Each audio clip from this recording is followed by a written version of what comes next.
दोस्तों, क्या दिल्ली में एक बार फिर से बुलडोजर गरजने वाला है? लाल निशान का असली मतलब क्या है? अगर आपके पास रजिस्ट्री है तो भी क्या आपका मकान सुरक्षित है? और सबसे बड़ा सवाल, अगर आज सिंगलपुर गांव में लाल निशान लगे हैं तो क्या कल आपकी कॉलोनी की बारी हो सकती है? जरा सोचिए, सुबह आप अपनी दुकान खोलने जाएं और देखें कि आपकी दीवार पर लाल रंग का एक बड़ा सा निशान लगा हो। कोई अधिकारी आपको साफ साफ कुछ नहीं बता रहा, कोई लिखित आदेश नहीं, कोई कारण नहीं, बस एक निशान। और उसके बाद पूरे परिवार की नींद उड़ जाए। बच्चे पूछ रहे हैं कि घर टूट जाएगा क्या, दुकान बचेगी या नहीं, बैंक की ईएमआई कौन देगा। अगर यही हाल हो जाए तो आप क्या करेंगे?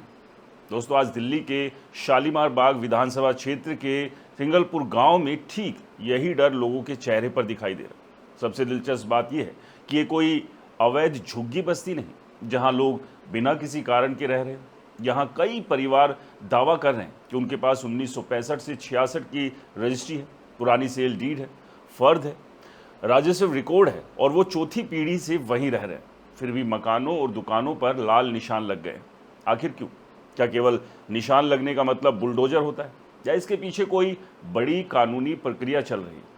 आज इस पूरे मामले को मैं भावनाओं से नहीं बल्कि कानून, ज़मीन, रियल एस्टेट और सरकारी सिस्टम के नज़रिए से समझाऊंगा, क्योंकि मेरा मानना है कि दिल्ली में प्रॉपर्टी खरीदने वाला हर व्यक्ति इस वीडियो को अंत तक ज़रूर देखे। हो सकता है आज ये एक गांव की कहानी हो, लेकिन कल यही कहानी किसी और गांव, किसी और कॉलोनी या किसी और शहर की भी हो सकती है। सबसे पहले समझिए कि लाल निशान का मतलब क्या होता है। दोस्तों, आम आदमी के लिए लाल निशान का मतलब सीधा बुलडोजर है, क्योंकि पिछले कुछ सालों में देश भर में जहाँ जहाँ कार्रवाई हुई वहाँ पहले मार्किंग हुई, फिर नोटिस आया और उसके बाद मशीनें पहुंची। इसलिए लोगों का डर स्वाभाविक है, लेकिन तकनीकी रूप से हर लाल निशान का मतलब तुरंत तोड़फोड़ नहीं होता। कई बार ये सर्वे का हिस्सा होता है, कई बार सीमांकन यानी डिमार्केशन, कई बार एनक्रोचमेंट की पहचान और कई बार फ्यूचर की कार्रवाई के लिए रिकॉर्ड तैयार करना होता है। लेकिन यहाँ सवाल इसलिए बड़ा हो जाता है क्योंकि लोगों का आरोप है कि अधिकारियों ने स्पष्ट जानकारी नहीं दी। अब आइए दूसरे मुद्दे पर, अगर किसी के पास रजिस्ट्री है तो क्या उसका मकान कभी नहीं टूट सकता? इसका जवाब है नहीं। ये सुनकर बहुत सारे लोग चौंक जाएंगे, लेकिन यही सच्चाई। भारत में हजारों ऐसे मामले हैं जहां व्यक्ति के पास रजिस्ट्री थी, लेकिन बाद में पता चला कि जिसने ज़मीन बेची थी उसके पास बेचने का अधिकार ही नहीं था, या ज़मीन पहले से सरकारी रिकॉर्ड में अधिग्रहित थी, या लैंड यूज़ अलग था, या उस पर कंस्ट्रक्शन की परमिशन नहीं थी। यानी रजिस्ट्री हमेशा मालिकाना हक का अंतिम प्रमाण नहीं होती।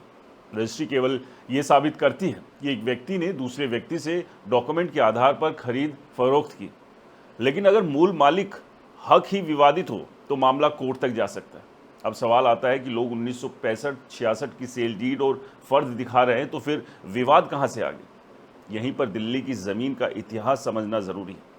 दोस्तों, दिल्ली में आज भी बड़ी मात्रा में ज़मीन ऐसी है जिसे अलग अलग समय पर सरकार ने विकास योजनाओं के लिए अधिग्रहित किया था। कई मामलों में अधिग्रहण की प्रक्रिया पूरी हुई, कई जगह मुआवजे को लेकर डिस्प्यूट हुए, कहीं कब्जा नहीं लिया गया, कहीं रिकॉर्ड अपडेट नहीं हुआ और कहीं स्थानीय लोगों ने खरीद बिक्री जारी रखी।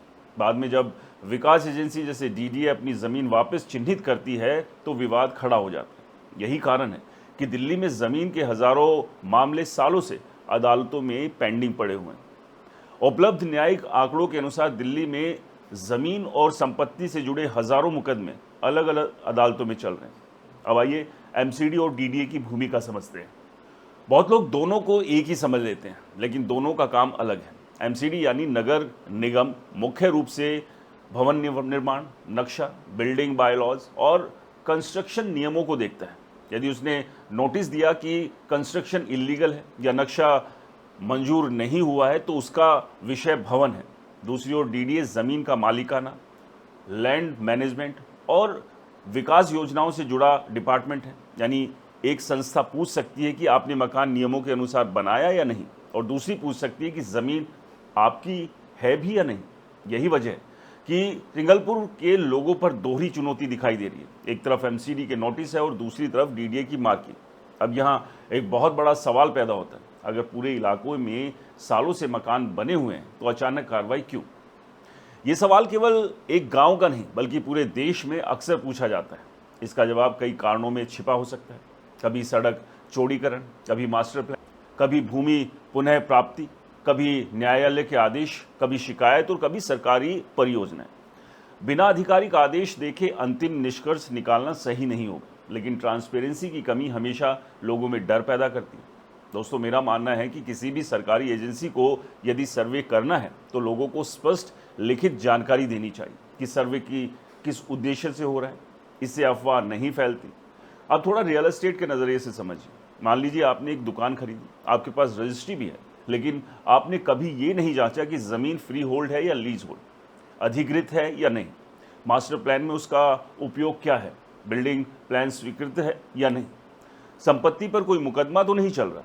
ऐसे में भविष्य में डिस्प्यूट की संभावना बनी रहती है। यही कारण है कि बड़े इन्वेस्टर करोड़ों रुपए लगाने से पहले title search report, encumbrance certificate, राजस्व रिकॉर्ड, कोर्ट केस सर्च और कानूनी जांच करवाते हैं। आम आदमी अक्सर केवल रजिस्ट्री देखकर संतुष्ट हो जाता है। यही सबसे बड़ी गलती है। एक उदाहरण से समझते हैं। मान लीजिए अगर किसी ने आपको कार बेच दी, लेकिन बाद में पता चला कि कार चोरी की थी, तो खरीदने वाले के पास बिक्री का कागज होने के बावजूद मामला कानूनी बन जाता है। ज़मीन के मामलों में भी कई बार ऐसा ही जटिल विवाद पैदा हो जाता है। अब बात करते हैं दिल्ली की इलीगल कंस्ट्रक्शन की। एक्सपर्ट्स के अनुसार राजधानी में बड़ी संख्या में मकान ऐसे हैं जिनका कंस्ट्रक्शन मूल पास हुए नक्शे से अलग हुआ या बिना मंजूरी के एक्स्ट्रा इमारत मंजिलें बना ली गई। इसका मतलब ये नहीं कि हर मकान इलीगल या हर मकान टूटेगा, लेकिन ये ज़रूर दिखाता है कि दशकों तक नियमों और वास्तविक कंस्ट्रक्शन के बीच बड़ा अंतर है। ऐसे मामलों में अक्सर नियमितीकरण, जुर्माना, संशोधन या कानूनी प्रक्रिया अपनाई जाती है। बुलडोजर हमेशा पहला विकल्प नहीं होना चाहिए। दोस्तों, मेरी एक्सपर्ट राय भी यही है कि यदि किसी व्यक्ति के पास वास्तविक डॉक्यूमेंट्स हैं, वो सालों से रह रहा है और मामला केवल तकनीकी कंस्ट्रक्शन परमिशन का है, तो पहले कानूनी समाधान, सुनवाई और सुधार का मौका दिया जाना चाहिए। वहीं यदि ज़मीन वास्तव में सरकारी है और अदालत ने कार्रवाई का आदेश दिया है, तो कानून का पालन भी ज़रूरी है। दोनों पक्षों को सुना जाना चाहिए। भावनाओं से कानून नहीं चलता, लेकिन कानून बिना ट्रांसपेरेंसी के भी नहीं चल सकता। अब सबसे इम्पोर्टेंट सलाह उन लोगों के लिए जो दिल्ली या एनसीआर में प्रॉपर्टी खरीदने की सोच रहे हैं। केवल ब्रोकर की बात पर भरोसा मत कीजिए। केवल रजिस्ट्री देखकर खुश मत हो जाइए। राजस्व रिकॉर्ड जांचिए, डीडीए या संबंधित विकास प्राधिकरण का रिकॉर्ड देखिए, मास्टर प्लान देखिए, मकान की स्वीकृति देखिए, संपत्ति कर रिकॉर्ड देखिए। यदि संभव हो तो किसी एक्सपर्ट प्रॉपर्टी लॉयर से टाइटल वेरिफिकेशन कराइए। कुछ हज़ार रुपए की कानूनी जांच आपको भविष्य में लाखों करोड़ों के नुकसान से बचा सकती है। दोस्तों, ये सिर्फ इस एक गांव का मामला नहीं, अभी पूरी तरह समाप्त नहीं हुआ है। लोगों को लिखित नोटिस मिले, जवाब देना है, डॉक्यूमेंट्स पेश करने, और उसके बाद ही तस्वीर साफ होगी। इसलिए अभी ये कहना जल्दबाजी होगी कि सभी मकान टूटेंगे या सभी सुरक्षित हैं। लेकिन इतना ज़रूर तय है कि इस घटना ने एक बार फिर पूरी दिल्ली एनसीआर को याद दिला दिया कि ज़मीन खरीदना केवल रजिस्ट्री कराने का नाम नहीं, बल्कि डॉक्यूमेंट्स की पूरी कानूनी श्रृंखला को समझना भी उतना ही ज़रूरी है। मेरी राय में सरकार को भी ऐसे मामलों में स्पष्ट संवाद, सार्वजनिक नोटिस, डिजिटल रिकॉर्ड और समयबद्ध सुनवाई की व्यवस्था करनी चाहिए, ताकि किसी परिवार को केवल एक लाल निशान देखकर कई रातें जागकर ना बितानी पड़े। क्योंकि घर केवल ईंट और सीमेंट का ढांचा नहीं होता, उसमें किसी की 4 पीढ़ियों की यादें, मेहनत, रोजी रोटी और भविष्य बसता है। आने वाले दिनों में सिंगलपुर में क्या होगा? क्या डीडीए लिखित नोटिस जारी करेगा? क्या लोगों के डॉक्यूमेंट सही साबित होंगे? क्या अदालत का दरवाज़ा खटखटाया जाएगा या मामला बातचीत से सुलझ जाएगा? इन सभी सवालों के जवाब अभी भविष्य के गर्भ में है। लेकिन इतना निश्चित है, ये मामला केवल एक गांव का नहीं रह गया, बल्कि दिल्ली में प्रॉपर्टी रखने वाले हर व्यक्ति के लिए एक बड़ा सबक बन चुका है।